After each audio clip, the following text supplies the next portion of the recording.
But your call to action is that concise button, that phone number. It's the what do I do next. It's the answer to the question, what do I do next? And you want to make sure that call to action is viewable without scrolling. So the smallest computer screens on the market are 600 pixels tall. So if you know how to measure pixels, or you can take a screenshot or whatever, and you can use an image editor to measure pixels, you don't want your pixels to be more than, or you don't want your call to action to be more than 600 pixels down the page, or the person who's visiting your web page will have to scroll to see your call to action. And if they have to scroll to see your call to action, they will probably never find it, because people don't generally like to scroll, and they don't generally assume that the critical information on a page is somewhere buried down on the bottom of the page. So now, that being said, I'm revisiting screen resolutions. The most popular screen resolutions right now are something like 1366 by 720 or 1280 by 720, something like that. I'd have to check the stats. They change all the time. Basically, the bigger the monitors get on average and the higher their resolution, then the more of your web page will show without scrolling. So if you have somebody with, like on my desk, I've got a 27-inch iMac, so the resolution on things like 1920 by 1280 or something like that. Anyway, I can see pretty much the entire web page of any web page, unless I really, unless it has a tremendous amount of content. So it's easy to design web pages for me, but if you're on a netbook, then you only have 600 pixels. Your viewable area on your screen is only 600 pixels tall. So what I suggest is design for the smallest screens. Don't design for the biggest screens. If you design for the biggest screens, then you will only get people with the biggest screens. If you design for the small screens, you'll get everybody. Okay? So let me go back to the one secret, the one key that so many people fail to realize when creating a website, and this pretty much makes or breaks whether someone's successful online. And that's when you do finally get a site visitor, whether you paid for advertising or got search engine ranking, or they came off your business card or brochure, you need to have some way to get that person's contact information and build a database of prospects or leads. The easiest way to do that is to add a form to your page, and the easiest way to add a form is to use WebStarts, because the form builder is built right into the design tools.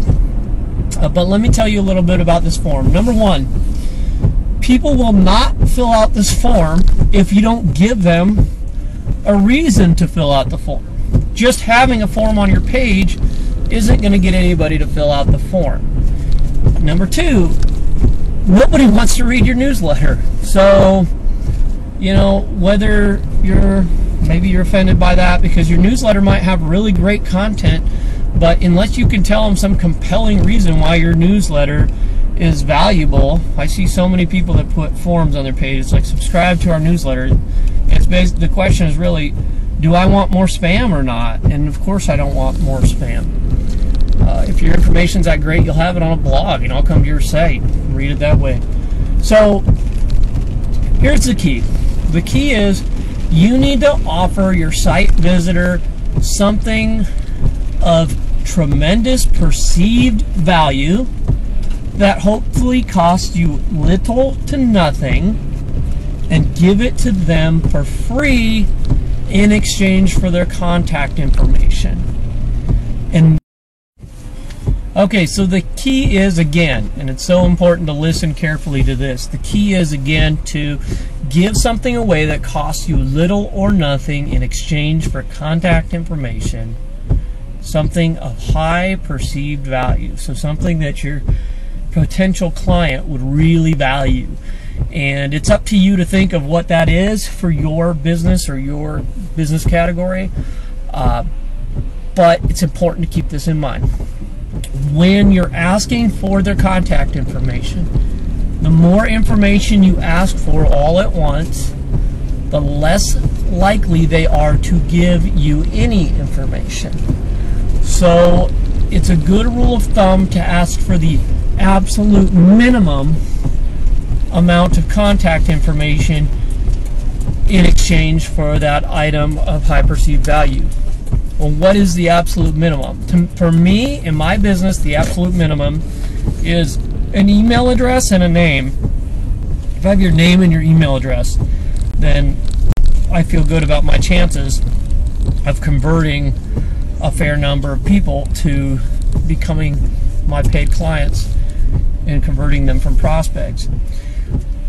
If I ask for the phone number, I personally don't make a lot of calls, but the more information I ask for, again, the fewer people altogether I get. So if I ask for the phone number, I'm likely to run away people. I'm also likely to get a lot of phone numbers that aren't valid, and that could be a time waster if you're going to call those phone numbers.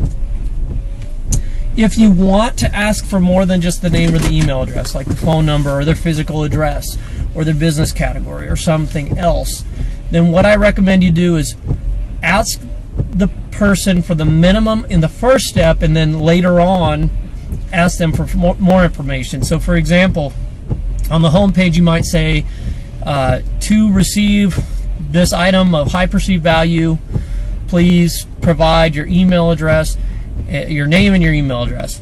Then the next step says, in order to make sure that this is getting into the right person, going to the right person, whatever, we would like your phone number and your physical address.